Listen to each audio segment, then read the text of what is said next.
Hello, it's Andy.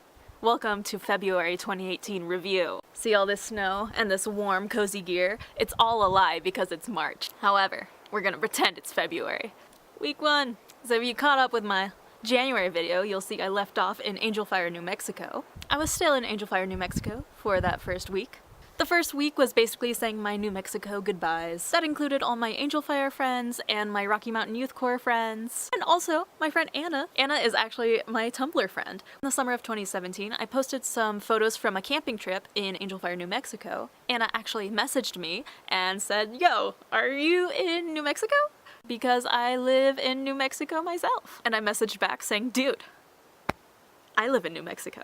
And we made plans to get together, and it was a blast. Anna is such a sweet treat. And this first week in February, I told Anna I was leaving for Utah, and we made plans to get together in Santa Fe. And it was such a great day. So we spent the day touring around together, checking out some of the churches, some of the cool sights, and primarily eating a lot of food.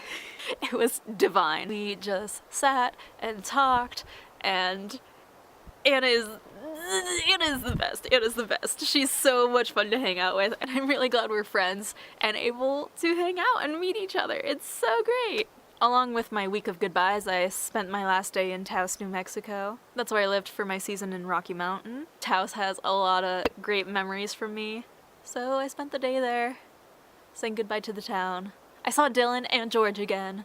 We talked a while and said goodbyes, and I really enjoyed my last day being in Taos. That brings us along to week 2, starting it off with a road trip to Utah. It just hit me that I'm going to Utah. These past 6 months in New Mexico are just done, and I'm gonna spend 10 months in Utah. Oh my gosh!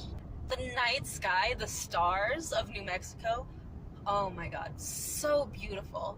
There's not a lot of half a mile, turn left onto. Alright, a little story about the stars of New Mexico. May 2017, I arrived at the New Mexico border, and I spent the night there because it was like 3 a.m. And in the middle of that night there, right as I was getting into New Mexico, I looked up at the stars, saw that Milky Way, and then I saw a little shooting star. And I knew right then it was a good decision to come out to New Mexico, to come out west. That little shooting star, it was a sign from the heavens, literally, that everything was gonna be okay. Then, just now when I was leaving New Mexico, guess what I saw? Shooting star right up in the sky. So apparently, in New Mexico, shooting stars are the aloha of the state. They welcome you in, they say goodbye. And of course I'm gonna miss all my friends and everybody I met in New Mexico, but they're not at the top of the list. It's more of a seasonal work thing where everybody leaves, everybody goes their separate ways. We keep in touch and everything. It's just a very fitting ending. I'm not gonna say an ending to the friendship, but an ending to this chapter of getting to know these people. I'm very grateful for all the new friends I've made in New Mexico, all the new people I've met.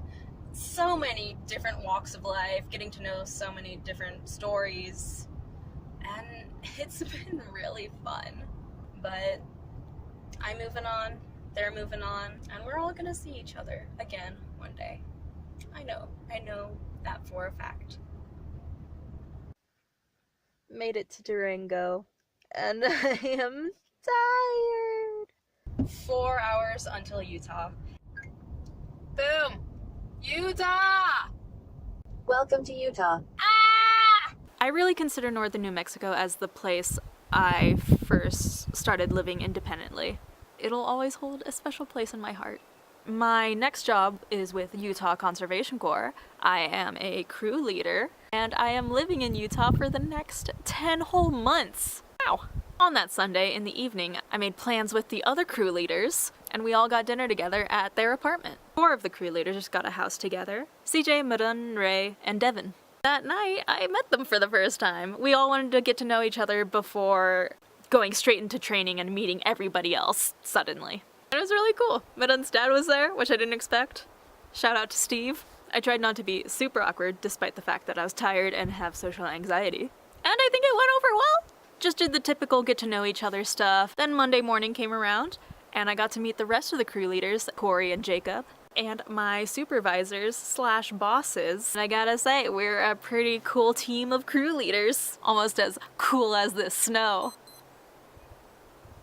Basically, we packed up our bags for a month and left Cedar City.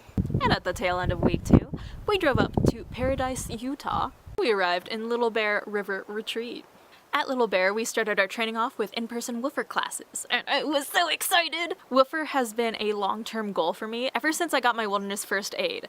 I was hooked, I was into it, and I am considering wilderness medicine as a potential future career. I want to do it more in the future. I love it. And woofer brings us on to week 3. The majority of week 3 was finishing up the woofer classes and getting actually certified. Boom, which I am. That is a certification I take a lot of pride in. Absolutely loved the woofer class. I love learning emergency medicine shenanigans and having the extra confidence in myself to know generally how to respond in an emergency scenario, specifically in the outdoors. Now, there are a few struggles with woofer. There were a lot of struggles. There were so many struggles. These were all personal problems, mostly stemming from low confidence in myself and my abilities and my knowledge.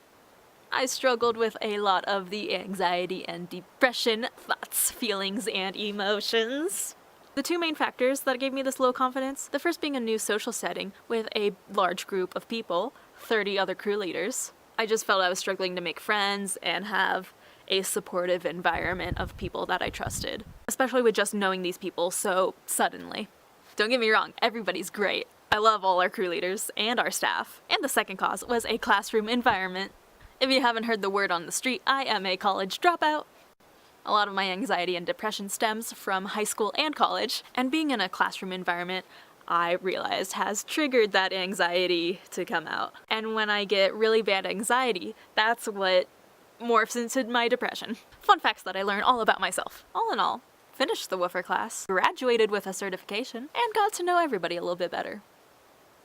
Afterwards, we packed up, left Little Bear, and headed down to Moab, Utah. In Moab, we had our camping / river boating training, which I didn't know there was going to be river boating, and I was not exactly prepared for it, but it all turned out okay. It was very nice to get out of the classroom and be in the wilderness. It helps my mind, it balances me out. Camera battery died mid-sentence. Anyways, on to week 4. We actually had a few days off this weekend, and that was down in Moab, which was super cool. I was a little stressed because I did not have plans with anybody, and then everybody else kind of had plans with each other, and I didn't want to invite myself into any of the other plans. Stressed out because I was like, oh god, again, I have no friends, what do I do with myself? Ha. But it all worked out. First day off, a lot of the Cedar City crew leaders all went to Arches together. It was beautiful, so cool. We went to all the touristy locations, including Delicate Arch, as well as Double Arch. This was my first time going there, and I enjoyed it immensely. I definitely plan to go back before I leave Utah. Then the second day that we had off, I spent alone, which was wonderful because I am introverted and being with 30 people for a while is stressful. Once those 2 days were over, we began chainsaw training. With Rocky Mountain Youth Corps, I was not on a chainsaw crew. However, at the very end when I went on disaster relief, the new crew I joined had 4 certified sawyers. And at our FOB, we were one of the only 8-art crews who had sawyers. So for 30 days, I was a swamper, which is the person who picks up and moves the logs and branches that the sawyers cut. 30 days of lifting and moving heavy, old, dense, waterlogged pieces of oak. It was great. I loved it. I love carrying heavy things. It makes me feel strong. So I'm familiar with saws, saw maintenance, and the mental aspects of chainsaw work. However, I did not physically use a saw with my bare hands a lot. So I was both very nervous and excited for chainsaw training with UCC. And I done did it! During week 4, I only did the beginning half of the chainsaw training. Finished up the second half in March, which I will leave for my March 2018 review. Keeping you on a cliffhanger there because that is the turn of events. But all in all, I enjoyed the chainsaw training. Let's finish up with the classic rosebud and thorn of the entire month. Starting with thorn. The thorn of my entire month was the anxiety and depression and stress of the entire thing, which led to me not performing in my job up to my personal standards. My mental health really starts debilitating my performance, and I do wish that it didn't affect me so strongly, so that I could have started the season off on a much better note. Looking on the bright side though, it was a nice reminder saying, hey, you still have anxiety, you still have depression, It's still a thing you have to consider, and that's part of you, and that's a thing you have to know how to deal with yourself. And as I was struggling with my mental health, I did a much better job coping with it than I have in the past. I made it through the majority of training, even when sometimes I thought I couldn't do this. But I did it. I pushed through, and I didn't let my mental health stop me. It was also very nice to remind myself and notice how I react to starting new things. Whenever I start something new, I always get a flare-up of anxiety. And with this job being very important to me, I definitely noticed I had an extreme anxiety depression flare-up. And I'm very glad I can recognize that for future reference. Let's do rows next! My rows was definitely the challenge of the entire training. I look back and I see myself stepping out of my comfort zone and continually being out of my comfort zone, honestly, for the entire month. And we'll do Bud for the heck of it. Again, it's not February, so Bud is what I'm excited for the next month. March is already done. So what I was excited for was training to end and our crews to actually start working on projects. I'm gonna get a light. Okay, change of pace. Welcome to the inside of the truck. I should start filming earlier in the day, so I'm just gonna say goodbye now. Thank you so much for watching. Highly appreciate it. Expect the March review soon, and let me know how your February went. Don't do it, wind. And the camera is dropping as we speak. Oh my goodness, it's falling! Oh no, oh no. I almost fell off my truck.